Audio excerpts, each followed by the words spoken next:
Yes. Yeah, it's going. Okay, that's good.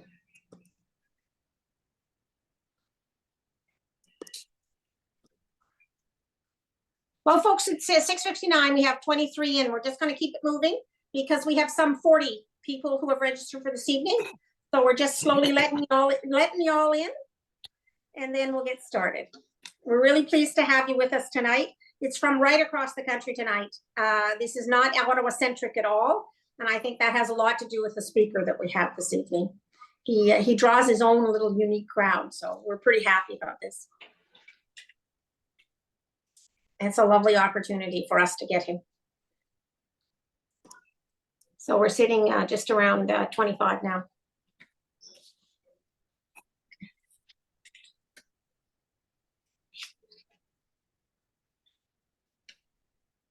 And for those who are concerned about the 6:30 timing on Zoom, it just has to do with the administration. This talk was always meant to start at 7. Okay, so we've got 26 in now, but it is 7 o'clock. So we'll continue to bring people in. And first of all, I'll introduce myself. I'm Louise Sue. I am the chair of the events committee, and I'm tucked away here in Ottawa. I'm a retired naval captain. I don't know much about this topic this evening as I should.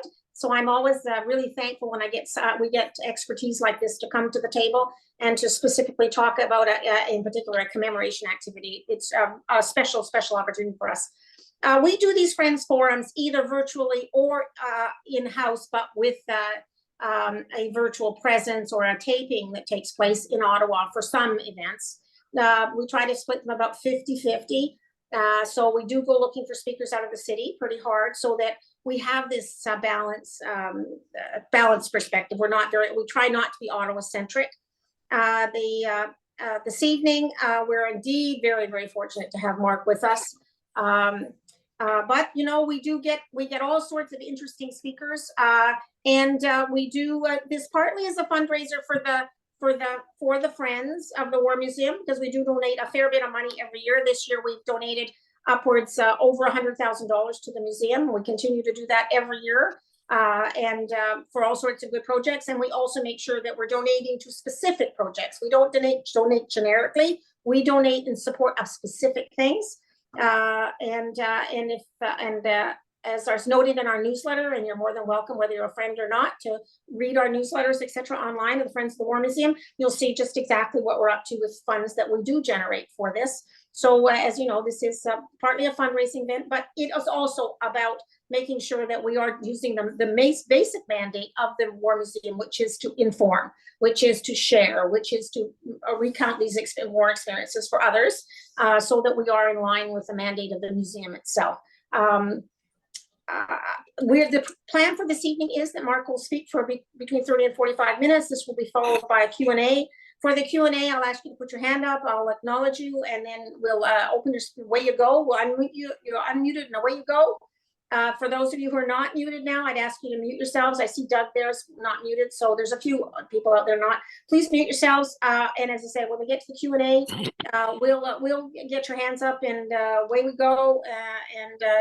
You can have a go at Mark for that. We do that for about another 30 minutes, and then we'll say our thank yous, and we'll move on. We are recording tonight's event, so if for some reason you have to go, etc., or you want someone else you say they should hear this, then by all means, we will be posting this after. I believe we post it. Now I'm going to get our admin help here, but I believe it's posted to our YouTube site once we're finished.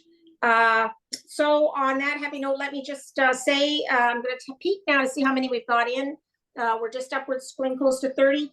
Mark, as you know, we published his biography for you as part of the poster for this event, but he is an award-winning author and generally considered to be one of Canada's foremost military historian, certainly popular historian. His Canadian Battle Series is the most exhaustive recounting of battles and campaigns fought by any nation during World War II to have been written by a single author. Those of you who have read his books, you know why you're here tonight. For those of you who haven't, this is an opportunity to have an opportunity to listen to Mark and then consider his works. So on behalf of those that are present, on behalf of the Friends, on behalf of the Vice President who should be joining us sometime later in this evening, and then we'll speak at the end of the event. It is my great pleasure to introduce our speaker, Mark Zuehlke, today. So, Mark, I'm going to turn it over to you. Thank you. Thank you, everyone, for coming out. And I'm going to hit share screen right now, and we'll see how everything works.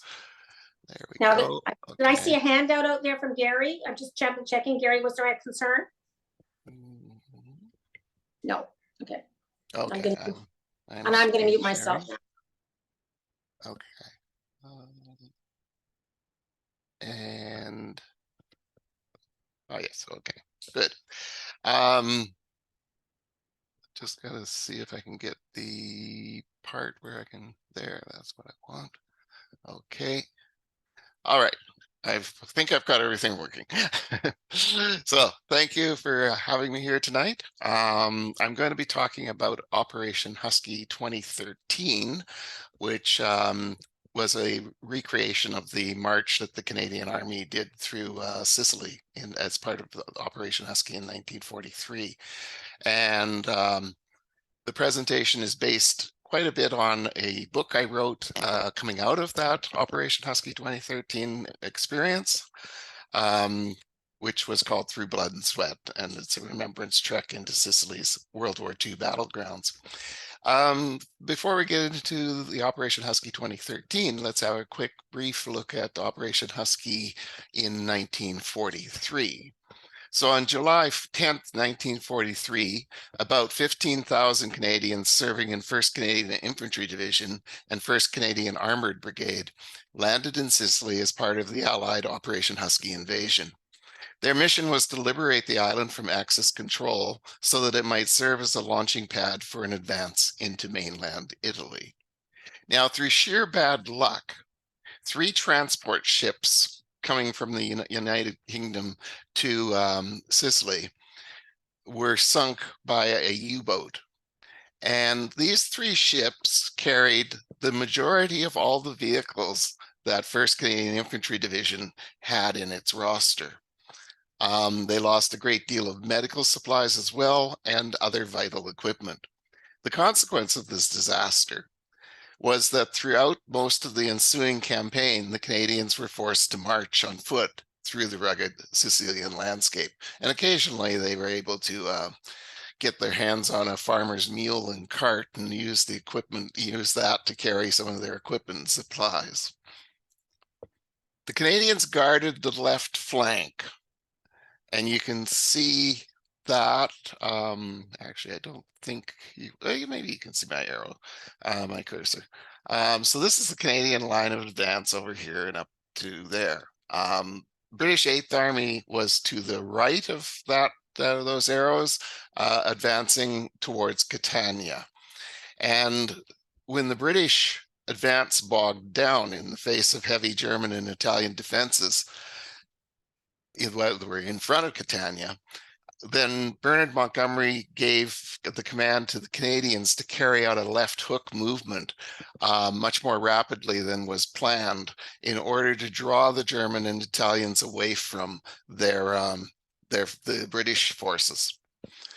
The conditions in which the Canadians were marching and fighting were grueling. When the British, the temperatures routinely surpassed 40 degrees Celsius, and yet, in spite of this, they succeeded in conducting a very rapid advance, covering 200 kilometers in 26 days. It was the longest advance of any 8th Army division and was done almost entirely on foot. On July 30th, a couple days after the ancient town of Agira fell to the Canadians, a remarkable event occurred there. In the evening, the Seaforth Highlanders of Canada's Pipe Band staged a performance in the main square for the citizens. The performance was recorded by CBC correspondent Peter Stursberg, and he broadcast it around the world by the CBC, BBC, and various American networks. It was a very important broadcast because it was the first time an Allied broadcast had come out of what was known as the liberated Axis territory. 562 Canadian soldiers died in Sicily. and 484 of them are buried in the Ajira Canadian Commonwealth Cemetery. In the year 2000, my partner Francis Backhouse and I visited the cemetery on November 11th, and we conducted a private Remembrance Day ceremony there because we were the only people there. We personally walked the rows to note the names and inscriptions on every single headstone in order to honor the men buried there. Now, each cemetery has a visitor sign-in book. We noted that nobody had visited the cemetery for several months. And for the year of 2000, the total visitor number covered only a couple pages, and most of those were local Sicilians who happened to come upon the cemetery. Now, flash forward to 2004, and here's young 11-year-old Eric Gregory, a Montreal boy in grade 6. By chance that spring, Eric meets a Sicilian campaign veteran, Charles Hunter, who had served as a bombardier in an artillery regiment. Inspired by the story that Hunter told of one battle in Sicily, Eric created a school project that included a diorama, short documentary film, and other things. The result was his presentation was selected for a National Historica Foundation conference presentation. Eric's father, Steve Gregory, took the family to Sicily in 2006. Now, one afternoon, Steve traveled alone to the Ajira Cemetery. He spent several hours going from headstone to headstone, and he was moved to tears by the experience. He also noted, as Francis and I had, how few Canadians ever came to the cemetery. Now, Steve, unlike me, is a man who grabs a hold of things with a somewhat obsessive nature. Right there, he decided that his mission was to ensure that in 2013, the 70th anniversary of Operation Husky, there would be one Canadian in the cemetery for every headstone, and that a roll of honor would be called with each person standing in for the soldier before them. It was an ambitious idea, and one that Steve labored on mostly alone for a couple of years without gaining much traction. Part of the problem was that Steve wasn't able to find out much about the Canadian operation in Sicily. That changed in 2008 when he happened across a copy of my newly released and aptly titled Operation Husky. About a month after the book came out, Steve telephoned me and explained what he was trying to do. By this time, it entailed a small group of Canadians, or possibly hundreds of Canadians, marching in the footsteps of the soldiers through Sicily. Cautiously, thinking I was probably dealing with a madman, I agreed to help by acting as his historical consultant. And then, somewhat to my surprise, I promised that if the march came together, I'd be one of those walking at his shoulder. And so, on July 10th, 2013, a group of Canadians and many Sicilians gathered on the beach where 70 years earlier, 1st Division had landed. We were ready to begin the trek. A new element that had been introduced into the scheme was the planting along the route of the markers with names of a single soldier who had died on that day or close to it. These markers had all been made by school children in Canada and Sicily, and standing there next to the markers on the beach are 2 honorary lieutenant colonels at the time from Vancouver regiments, Rod Hoffmeister and Bill Rogers. And I'll just mention that Rod Hoffmeister is the son of Major General Bert Hoffmeister, who was commanding the Seaforth Highlanders of Canada at this time in Sicily, and ultimately would go on to command 5th Canadian Armored Division, and is arguably considered to be the most successful divisional general in World War II. A formal ceremony of remembrance was held on the beach with various dignitaries present, including the Canadian ambassador to Italy. But it must be stressed that Operation Husky 2013 was never an official Canadian undertaking. It was a civilian project that would not have been possible and would not have happened without Steve Gregory's unfailing determination to make this whole thing come together, and his incredible fundraising skills, because it was not an inexpensive undertaking to put together. From the beach, the volunteer marchers who are wearing the white shirts, and many others who joined us that day, and a few days, they also came sometimes. And sometimes people just came for a few hours and walked. It does really depended on just how they could fit it in their own individual remembrance commitments. This day, as with this fellow with the purple beret, we had a few Sicilian reenactors who included this fellow. He's pretending to be a British 1st Airborne Division soldier. We marched to the town of Pechino, and here hundreds of people had turned out to greet us. Until this day, I had been rather skeptical about how Operation Husky 2013 would engage with the Sicilians. Despite all Steve's efforts, his many visits to the towns we were to pass through, I had wondered if beyond the thin skin of official welcomes, we would be greeted with indifference or even hostility. But it was completely different than that. The reaction was anything but.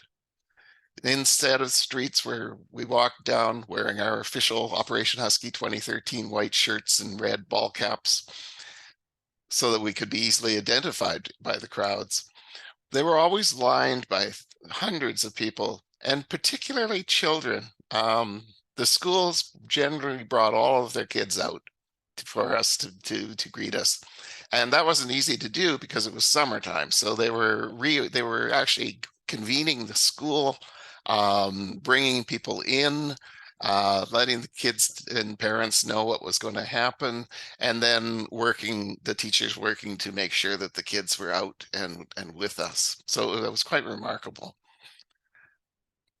And we were quite often had people approach us and actually thank us for liberating them from fascism. These were older men and women who had been kids or teenagers at the time in 1943 when their villages and towns were liberated. As part of the opening ceremonies, we unveiled a monument in Pechino that explains the role the Canadians played in the liberation of Sicily. Now, we marched from the beach towards Agira and Adrano in the heartland of the Sicilian hills. Our goal was to be in Agira on July 30th for the cemetery ceremony, which I seem to have trouble saying. Out of the towns, we wore whatever was comfortable, and our pace was generally about 6 kilometers an hour, but sometimes faster. It was also sometimes slower. In the background here, you can see a little car. For safety reasons, we were accompanied by a couple carabinieri officers who ensured that traffic went around us slowly and carefully. The woman here in the foreground is my partner, Francis Backhouse, and that's Bill Rogers, one of the honorary colonels. And the fellow with the red kerchief in the back is Don Aitchison, who is the chaplain for the 48th Highlander Regiment.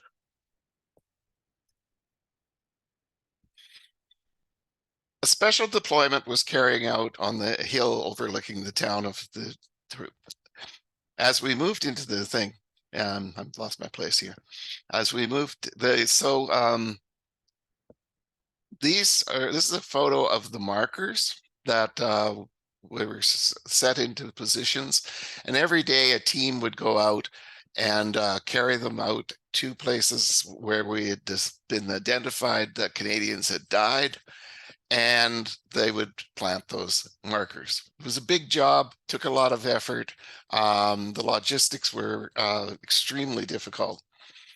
And this particular one was one of the larger number of markers that were planted in one particular place. Most of them were of remembering Seaforth Highlanders who were killed in the fighting for a town that you can see down below there called Leonforte.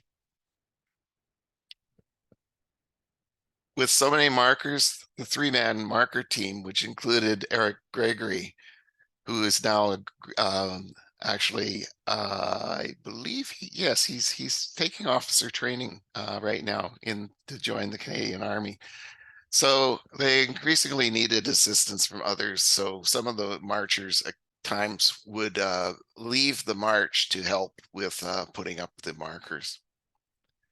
And as we moved deeper into the mountains, the collective memory of the Sicilians in each town grew in a way that seemed to correspond with the increased casualty rates.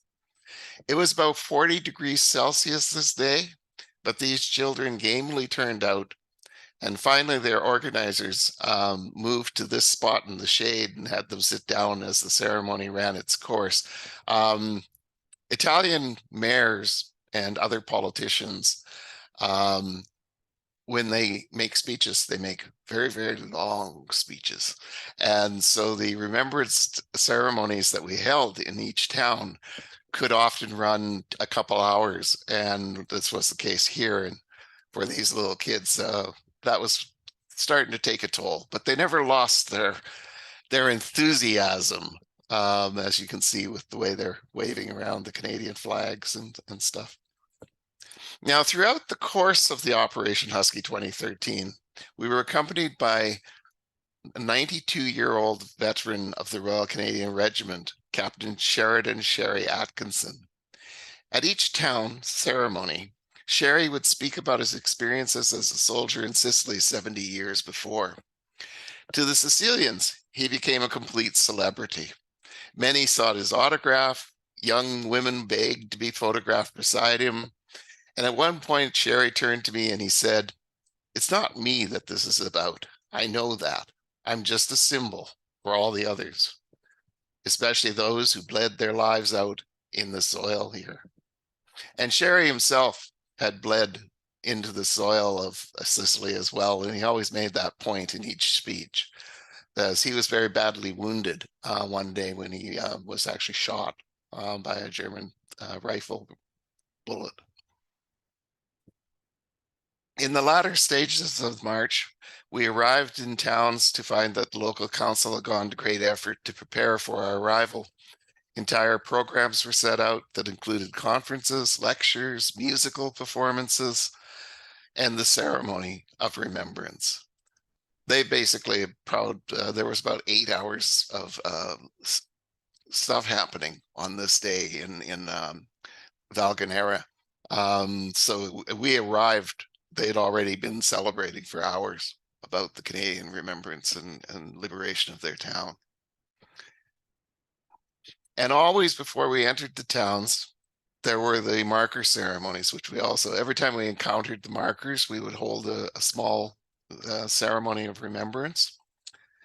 And this always included our attached pipe major from the 48th Highlanders playing the lament. The deeper into the mountains we went, the hotter the temperatures became. Each day routinely cracking 40 degrees Celsius, we began to start marching earlier and earlier, getting up at 3 a.m. to travel to the march start point, and then starting to march in the pre-dawn light. In the Ditano Valley, which is basically a bowl shape and kind of a frying pan, the temperature got to 43 degrees Celsius that day. One of our marchers, Phil Berry, who was in his late 70s, succumbed to heat exhaustion at that point, and we put him on in an ambulance to Catania for getting to get rehydrated. In the foreground, you'll see this dog walking along. This is an interesting little dilemma that we all struggled with as we were dealing with this, because twice on a day of our walking, a dog came out of the village that we were starting in with us and walked the entire route that we walked. And we called the first one Husky 1, and this is Husky 2. He's the second dog that joined us. And we initially would try and make them go back to the village that they started from, but neither dog would do this. And we kept wondering, why was this dog doggedly following us like this, and just insisting on staying in the march with us. The two carabinieri that were with us for most of the tour and most of our trek offered their conclusion as to what was going on. Now these guys, they're pretty tough guys, and they do the Carabinieri in Sicily is very involved in fighting the mafia. So they're men who are pretty hard. But they said, and told Steve Gregory, and this is actually when the guy was telling him, they said that the dogs are spirits of fallen soldiers, and that's why they're with us. And they believed this completely. And we sort of came to believe it ourselves. And the interesting thing with that dog is we got to a railway station called Ditano Station. There's nothing there. At the time, there was a coffee shop that was closed down. And so just a train stop. And there were some markers, and we were holding a ceremony there. And when it was over, we looked around, and Husky 2 had disappeared, never to be seen again. This is one of the times we were starting yet again earlier and earlier. We were actually on the march at 3 a.m. in the morning, and this was near Regal Buto in the interior. At 3 a.m. in the morning, it was already 28 degrees, which felt pretty refreshingly cool. And in the distance, as we progressed, was Mount Etna. And she was smoking quite a bit in July 2013. I think she erupted in September that year. So there was always the potential for an eruption, but it was always also quite remarkable just to see the smoke coming off of Etna, and the sun rising slowly off its one shoulder. Our march of 2013 ended at the city of Adrano, literally pressed up against the base of Mount Etna. And here the largest crowd to date was present, but it was difficult to photograph the square because it was quite compressed. But we estimated at the time that there was around 1,000 people in the square that came. And here also, the largest group of markers were installed in the town park. There were a little more than 80 of them.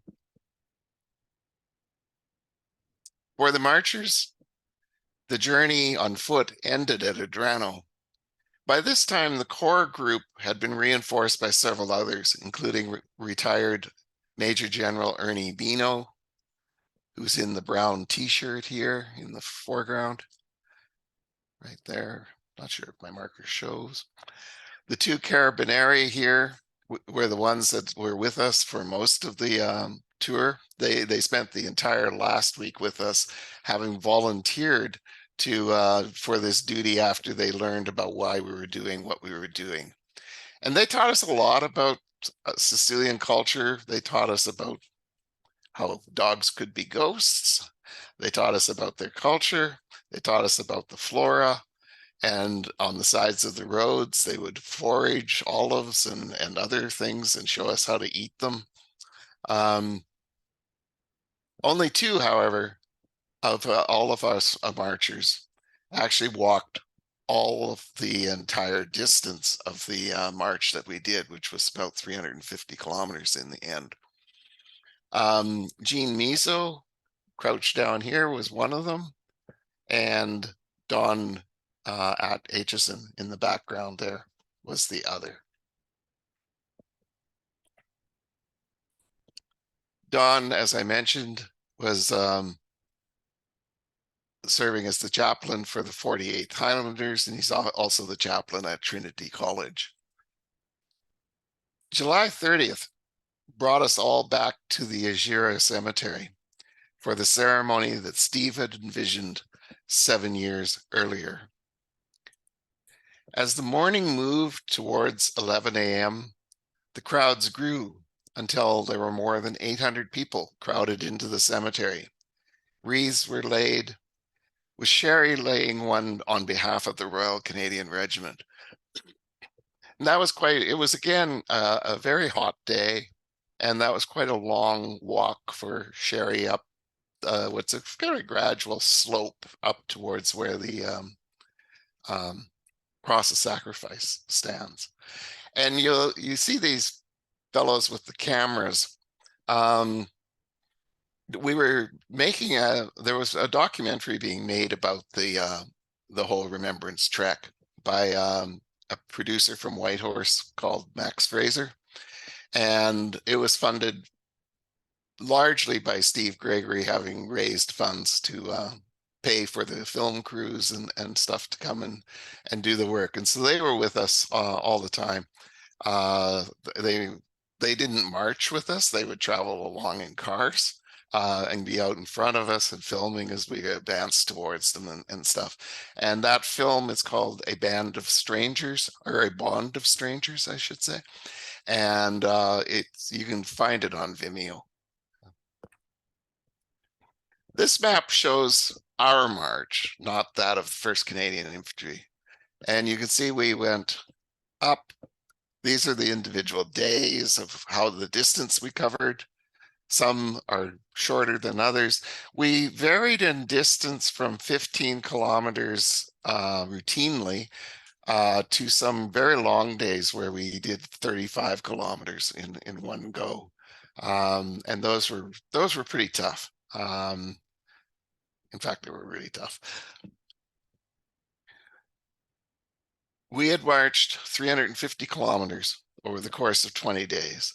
So a lot of ground covered. As the morning moved towards 11 a.m., we had our 800 people in the crowd. There was a trumpeter who played taps, and the pipe major of the Seaforth Highlanders played the lament. And then the people spread out, each claiming a headstone, some by choice due to a family, regimental, or other connection, but most were just claiming one randomly. As the soldier's name was called out by Steve, that person responded. The Canadian civilians generally shouted, "Here." The Italians softly called "Presente," while the Italian soldiers and police who were present shouted "Presente" very loudly. Overhead, a Carabinieri helicopter was circling the entire time, and we wondered what they were up to, and they turned out they were filming the event, and they posted various photos on the Carabinieri website, which is where I downloaded this from. And you can see the people all at the various headstones throughout the cemetery, which is quite remarkable. And that evening, history was reenacted or made anew as the Seaforth Highlanders pipe band took the stage in Agira's main square, and they played the same melodies on the same day, in the same place, at the very same hour that their predecessors had in 1943. Operation Husky ended in triumph, and a remarkable act of extreme remembrance came to a close. And I'll just mention that the Seaforth Highland, if you go to the Seaforth Highlanders of Canada website, there is a video of the performance that the Seaforth Highlanders band put on that night. It was quite a remarkable event. And so that was how 2013 Operation Husky played out. In closing, I do want to mention Steve Gregory, being the kind of guy he is, made another commitment. Soon after this ended, he phoned me up and he said, "You know what? I'm going to do it all over again in 2023. And I thought, surely it won't work. But in fact, they did hold Operation Husky 2023 in July this year. And it was attended by many more people than came for Operation Husky 2013. The Canadian military bought into it in a fairly big way, and there were contingents from various regiments that came and marched in the marching. Ceremonies again were held in many of the towns that we had gone to before, and the concluding ceremony at the Zuehlke Canadian War Cemetery.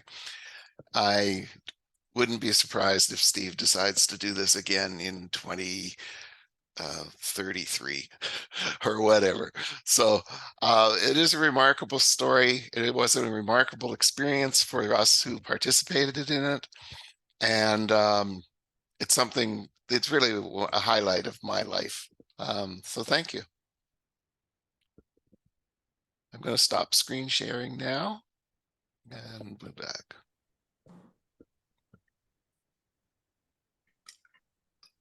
Okay, so what I'm going to do is I'm just looking through now, and if you'd like to ask a question, please feel free to. At least, first of all, you might want to try unmuting or put your hand up if you're even more technically savvy than that. You can put a hand up and we'll see it, and then we'll go from there. I think for those of us who would not have participated in such a long trek, you have to sort of say the level of commitment that some people did to do this endeavor. Did you sense that when it was finished that they felt that they, that this was one of these lifetime moments for them, that it really Yes. did have an impact? Yes, for all of the people who were in the march, it really was. We all agreed at the end of it that it was, one of the highlights of our lives, that we would always remember that way, because it was such a remarkable experience. We also became really close friends, just because you're walking along and you're talking and sharing things, and so there were really good, strong friendships that continue to be maintained as the years go on. And then you look at people like Eric, so he was still quite young at that time. It's changed his life in that, and now he's decided to actually go on to have a military career. And that certainly wasn't in the plan, back in 2013. So, undoubtedly things have, affected him in ways that led him down that road. We have a question from Chris Chance, so I'll let Chris unmute, and away he goes, or she. Hi, Mark. Thank you very Hi. much. A number of people I recognize on this had been to Sicily with Marilyn Minnis 3 years before you. And could you tell us a little bit more about Sherry Atkinson? I do believe that, he took the surrender of a German town or Yes, or bluffed his way in? he was involved in he was involved in a gunfight with an Italian unit outside of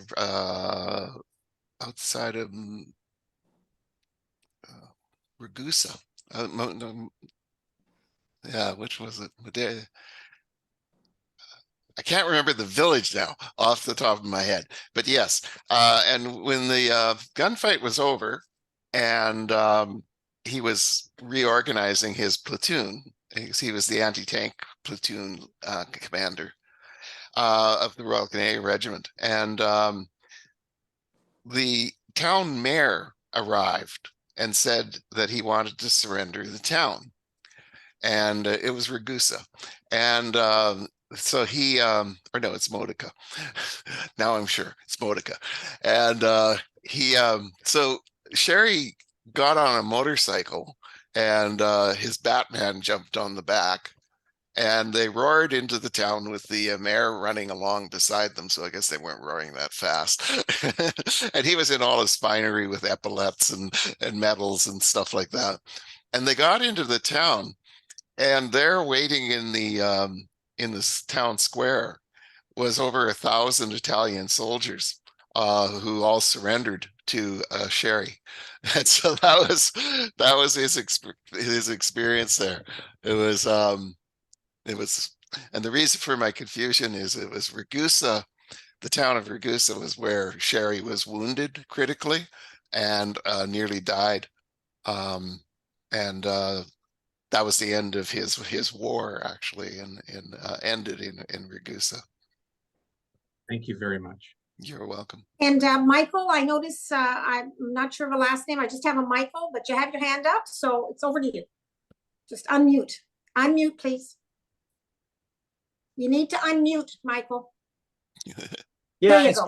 it's Michael Perret. I don't have a question because I'm going to have lots of time to ask questions of Mark in person. I'll be joining you in Sicily in 3 weeks from now. Ah, I'm looking right. forward very much to it.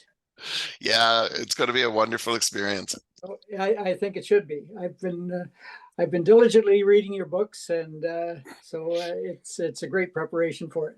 No, that's really all I wanted to say. So we'll see you in 3 weeks in Catania. Yeah, looking forward to it. And for those of you who know Marilyn Minnis, Marilyn is the one who recommended Mark for this evening. She's still very active in doing these kinds of things. So, My apologies. I think I put somebody's hand down by accident. okay. So if Gary, you had your think hand up, please re-raise it. Yeah, I noticed Gary Gary's got his Zuehlke. hand up several times, so we'll just let him go. He just needs to unmute. Gary, you need to unmute. Gary, it's Zielinski. You know, No, you No, have now you should be There you good. go. are we okay? Yeah, okay now. You hear me? Yeah. My simple question is, why haven't you received the Order of Canada yet? I'll leave that to others to answer. Needs someone to write him up. Yeah, that's probably it. Someone worked with the Governor General for 5 years. Let me just say, someone has to write him up. So keep that in mind. Go push another historian. Go talk to Tim Cook. Okay, Rick, I see Richard Duffield there. So Richard, feel free to go ahead, just unmute. And then I followed by Richard Gimlet. Thanks very much, Louise. And Mark, thank you for a fantastic presentation. Very enjoyable. A comment for you and then a request for Louise. My comment to you is just to let you know that I've been transcribing my grandfather's journal from 40 to 46. And he makes quite often references of the Canadian involvement going into Sicily. So this is very pertinent to me. And thank you very much. You're welcome. Okay, Louise. Yes, How Rick. about when you do the, I presume you are recording this, right? Yes, we are. And you're going to send it out. So can you put on the link that Mark mentioned about the Seaforth Highlanders band presentation? For the band concert? Yeah. I'll certainly look into it. Yep, absolutely. And Steve's book, the band of Oh, Strangers? the film is film. Bond. Sorry, film. Yeah. The film is Bond of Strangers by Max Fraser. Yeah. So Louise, if you could put that on with the link, that would be great. Okay, we'll have a look at it. Thanks Thank very you. much. And Now I'll thanks turn it again, over- Mark. Okay, Richard You're Gimlet, welcome. you're on. Yeah, hey there, Mark. Good to hear from you. Hello, Richard. We have a lot of catching up to do, but I won't do all of it right now. But No. look, I want to start off by reminding you that I was present with you when you got the National History Award from Governor General David Johnson. And Yes, I was. Steve Gregory was there as well. Yeah, you invited him and me to join you at that presentation. That's right. So Yeah. it's not quite the Order of Canada, but it's in the historical world, it's way up It's there. better. Yes, that's right. And I remember that Francis and I were actually talking about that yesterday because she was saying, I can't remember where she met Richard. And I said, that's where it was. Yeah. But look, the slightly more substantive observation I wanted to make was that I had offered to go with you guys in 2013, and I really wanted to. And then I read your book, and hearing you again tonight, I decided I was really glad I missed it. But I was totally unaware that they had done another gathering this year, which just goes to show how little information gets passed around in the information age. Yeah. Yeah. Well, it was real, 2013, we were really struggling to try and get word out in Canada that this event was happening. An effort was made to get there was a CBC correspondent up in Rome, and we couldn't even get him to come down. And so there was a tiny CBC story on I think July 30th when the ceremony was held, but it was pretty low key. Yeah, the media attention was back here was terrible. And yet at the same time, the Italian media was all over the thing. There was 2 different Italian television networks that came and filmed material, and so maybe in the end that was the most important audience to reach. Yeah. Look, I just wanted to encourage people who haven't, don't have your full rack of books, but to read through Blood and Sweat. Your formal books are great at including the personal touch, but this one here goes way over and makes it your own personal thing. Mm-hmm. Further to that, you mentioned Don Isherson is the chaplain at Trinity College. I presume that's the one in Port Hope. Yeah. Which is where I am now. I didn't know he was here, so I'm going to dig him out and find him. But that reminded me also of the other Port Hope boy who was in Sicily way back then, and that was Farley Mowat. Yes. Who did his own memoir, which is a great companion book to yours. Yes, one bird, No Bird Sang is I think probably the best memoir to come out of World War II, written by a Canadian, for sure. Yeah. Anyways, look, have fun. Sorry I won't be joining you in a couple of weeks, but maybe sometime in the future. Yeah, let's see you down the road. We're going to turn it over now to Patrick Dennis. I notice his hand is up, so I'm just going to, when he mutes, he is unmuted, so that's great. Hello, Mark. It's Patrick Dennis from Kitchener, Hi. Ontario. Just wanted to thank you for all your great work in the Canadian Battle Series. I've personally drawn from your research and from 2 of your books. One was the battalion, the Canadian Scottish from First World War. Mm-hmm. More recently, Tragedy in Dieppe, to support some of my own work. But my mother's older brother was with the Hasty Peace at Nasiriyah on the night of the 24th and 25th of July. Of course, this is the famous battle that Richard Gimlett just mentioned, Farley Mowat. This is a famous battle where Mowat was in hospital that night when the regiment was getting decimated up on the mountain there. I was wondering, just to follow on Richard's point, did you ever have, before Farley passed in 2014, any contact with Farley Mowat, and was he any part of your research for your book on Husky in 2008? I only I wrote him when I was doing the book on Ortona, which was the first book. I wrote a letter to him, and we were still dealing with mail and things like that because the internet wasn't what it is today. So I wrote him a letter and asked him if he was would be available for an interview, and also whether I could use his books to cite things and stuff. He wrote back that he didn't really feel that he wanted to be interviewed himself at that time, but he gave me permission to use his books, and that was the correspondence I had with him. Right. Okay. Thank you. You're welcome. Well, I'm just having a look through. I don't see another hand up. So if you're looking to ask for a question, I'll have one more look here and wave a hand. That would be good. Other than that, I think, oh, there we go. Tom Burney. I always say McBurney. So, and then I'll do Tom and then Gary Lee Willard. I noticed, Gary, you've had your hand up several times. So Tom, you're next. Yeah, just a quick question with regard to the actual march in 2013. 2013. Do the participants ever reflect on the conditions of the soldiers of the day? In other words, they're going through the same pace, the same heat, all their munition, all their kit, rations, and all those things that they weren't exactly traveling first class. Was there any thought about that as you're going through? Yeah, it was something we talked about quite a bit.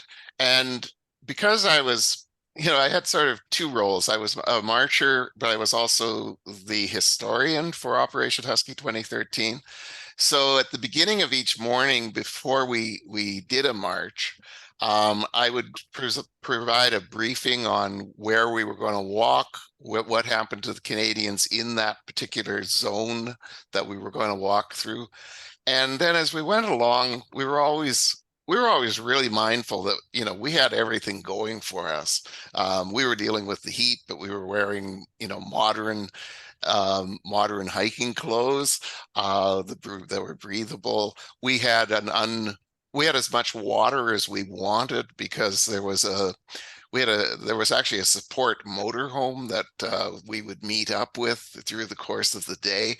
And the guys who were driving the motorhome, they had, scads of bottles of water in that van, for us. So whereas the soldiers in Operation Husky, water was a critical issue for them because they had no means of treating the water very well. And so the water that they got at the beginning of the day was pretty much all they were going to get for the whole course of the day. And they were carrying their guns and they were carrying their fighting packs and all of that, and wearing a steel helmet that they often referred to as it just turned into it was like having a cast iron frying pan on their head in that heat. So yeah, we were always very aware of the not only the situation that they were dealing with, but we were also very aware of as we walked the terrain, because it's interesting when each day you walked into a new type of territory, and you'd see that the Canadians would have been facing a different fighting experience in that day than the day before, just because of the way the terrain was and how defensible it would be for the Germans. So it was interesting to be able to see it at that kind of fine detail way of the battlefield. And to understand a battlefield, there's nothing better than to be able to walk it. Okay, good. Thank you for your answer. Thank you. Okay, Gary, so Mr. Willard? you have to Oh, unmute. you're on mute. You need to unmute. Gary, you need to unmute.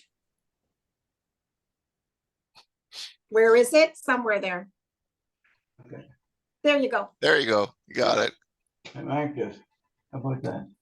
Anyway, Mark, I'd like to compliment you not only on your book, but the fact that you took part in this tremendous march. I was a combat surgeon in Vietnam in 1968 and decided once in my lifetime I'd like to march in the Warriors Day Parade at the CNE.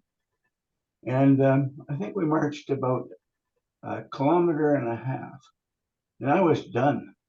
So I can only imagine what you guys were like in 350 kilometers. So I have to hand it to you. The second thing is I do relate to the heat. When I stepped off the plane in Ton Son Nhut Airport in Saigon, we were hit with a blast of air that must have been 46 degrees, and it just about knocked us back into the plane. Fortunately, we had an air-conditioned vehicle, which was to take us to our orientation group, and thank God for that. But I'm thinking how it must have been for you guys and girls who were marching all of that distance. And it is remarkable that at least 2 made the entire distance. Yeah. But anybody who even went 10 kilometers, I think has to be complimented. Yes, and we we did have people who joined us for just half a day or whatever, and it was always great to have them and in there. And there were a lot of us a couple times I couldn't march because of other duties that conflicted as part of my historian role. And other times people just burned out.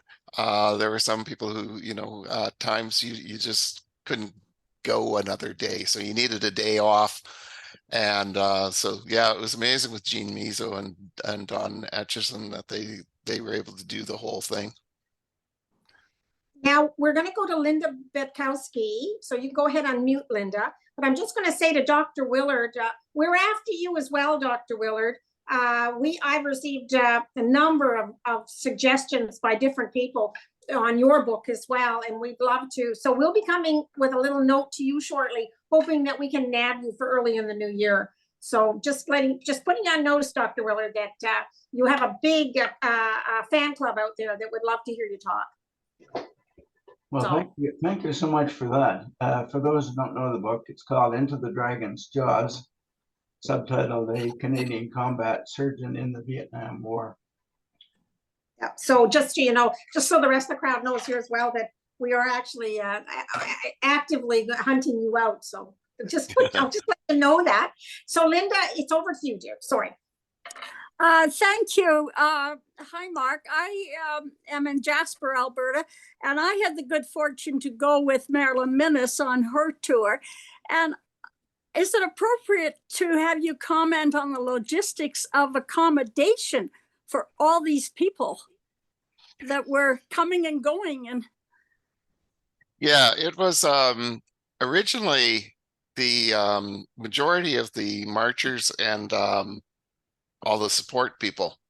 It was the idea was that they would all be housed in arenas, school gymnasiums, things like that, those kind of facilities. And a good number of the people, they did do that. Some of us decided for various reasons, that we needed to have a hotel with Wi-Fi and that kind of things. I particularly, as the historian, I was as part of my duties, there was actually a Facebook site that I was posting to at the end of every day. Which sometimes when you've been marching all day long and then spend 2 hours doing social media stuff to promote the thing, it ended up some very long days. And so Rod Hoffmeister was doing a similar thing through the Seaforth Highlanders, and Bill Rogers was as well. So the four of us, Francis, Rod, Bill, and me, we found a little hotel that was sort of in the middle ground of all of the marching. And so we would come from there every morning and meet up. And so people were coming from different places to meet. And as the march went on, more and more people couldn't continue. The situation in the auditoriums and the gymnasiums was incredibly austere, and they ran into a lot of logistical problems. One place was infested with cockroaches, various problems like that. And so eventually Steve made the decision to basically pull everyone out of those facilities. And then he had to scramble to find bed and breakfast facilities and hotels and stuff that could accommodate us, because that wasn't in the original playbook. thank you, Mark. So I'm just having one more sweep. If someone else would like to ask a question, this is the time to put their hand up. And I'll just take one last sweep. I don't see a hand. So I think, Mark, we're drawing to a close. It was an extraordinary adventure that you went on, and the fact that there are people out there willing to put that time and effort into to accomplish that. It took a you're right, sheer force of personality of one individual to make such an extraordinary difference. But then there are historians like you that were willing to come along and to provide the context all the way through, which is hugely important to an adventure like this, as we've seen all the way along on these adventures. So on behalf of all of us here today, we knew what we knew when you were coming online tonight. We knew what to expect. You have a sterling reputation for your books, so you have a sterling reputation as a speaker, and certainly that same we got to experience that tonight. So it's been an honor to have you with us, and I know for many of you, because many of you online are in fact members of the Friends, that this is, and you are also a member of the Friends, that this is a tremendous opportunity for us to be able to share a moment with you.